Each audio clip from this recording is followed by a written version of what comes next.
बातमी आहे मुंबईतून।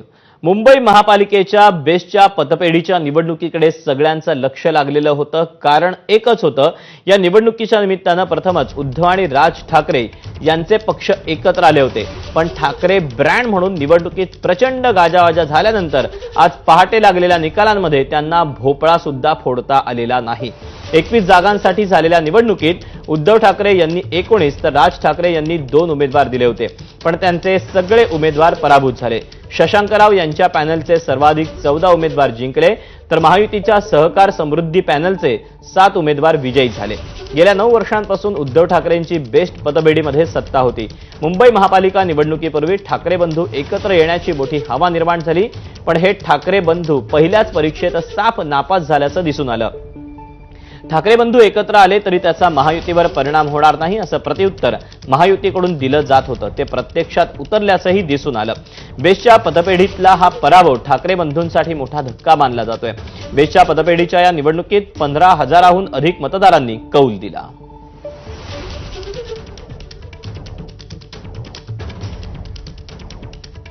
दरम्यान बेस्ट पतपेढी निवडणुकीतील ठाकरे बंधूंच्या पॅनलच्या पराभवानंतर प्रसाद लाड यांनी डिवचलं। जागा दाखवली अशी एक पोस्ट प्रसाद लाड यांनी ठाकरे बंधूंना उद्देशून केली।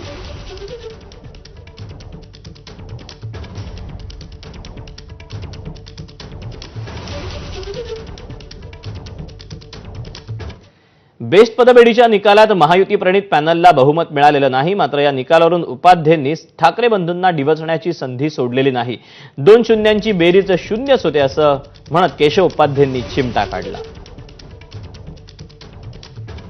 मोठा गाजावाजा करत 2 ठाकरे बंधू एकत्र आले, आता ते सगळं काही जिंकणारच असा आव आणला गेला। प्रत्यक्षामध्ये बेस्ट कामगार पतपेढीच्या निवडणुकीत जी वर्षानुवर्ष उबाठाकडे होती, तिथे दोन्ही ठाकरे बंधू एकत्र आल्यानंतर 21 पैकी एकही जागा जिंकता आली नाही।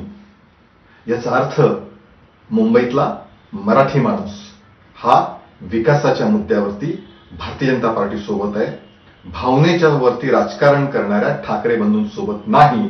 हे पुन्हा एकदा अधोरेखित सिद्ध या निवडणुकीच्या निकालाने झालाय। दरम्यान या निकालावर बेस्ट कामगार सेनेचे अध्यक्ष सुहास सामंत यांनी काय प्रतिक्रिया दिली तीही पाहूया। जे जिंकले त्यांचं मी मनापासून अभिनंदन करतो। माझ्याकडे 12,000 कर्मचारी असताना माझे स्वतःचे ह्या गोष्टी कशा काय घडू शकल्या, तर हे तर मागच्या 1 आठवड्याभर चाललेलंच आहे। प्रचंड पैशाचा ओघ आला आणि त्याच्यासमोर आम्ही टिकू शकलो नाही। साध्या पतपेढीच्या निवडणुकीमध्ये एवढ्या सिरियसली हा पक्ष ते सगळं काय घेतोय, त्याच्याबद्दल त्यांचं स्वागतही केलं पाहिजे, त्यांचं कौतुकही केलं पाहिजे आणि त्यांच्यापासून देशाला भीती आहे हे सुद्धा सांगितलं पाहिजे।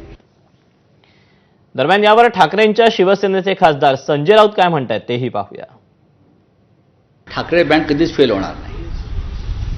मी जोपर्यंत माझ्याकडे या विषयावर पूर्ण माहिती येत नाही, काय झालं या निवडणुकीत, कशा प्रकारचे निकाल लागले, तोपर्यंत मी या विषयावर बोलणार नाही।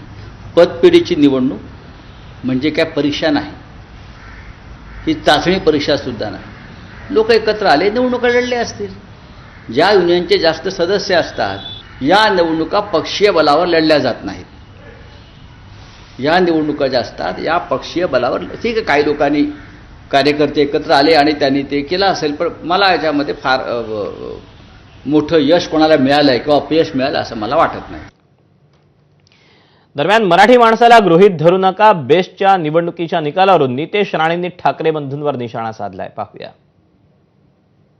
शशांक रावांच्या नेतृत्वात असलेलं जे पॅनल त्याला 14 मिळाले आणि 7 हे आमच्या प्रसाद लाडजींच्या पॅनलला त्यांचे उमेदवार निवडून आले। एक तुम्ही लक्षात घेतलं पाहिजे की मराठी माणसाला कोणी गृहीत धरू नये। सगळे मतदार हे मराठी होते आणि सगळ्या मतदारांनी बॅलेट पेपरवर मतदान केलेलं आहे, हे सर्वात महत्त्वाचं।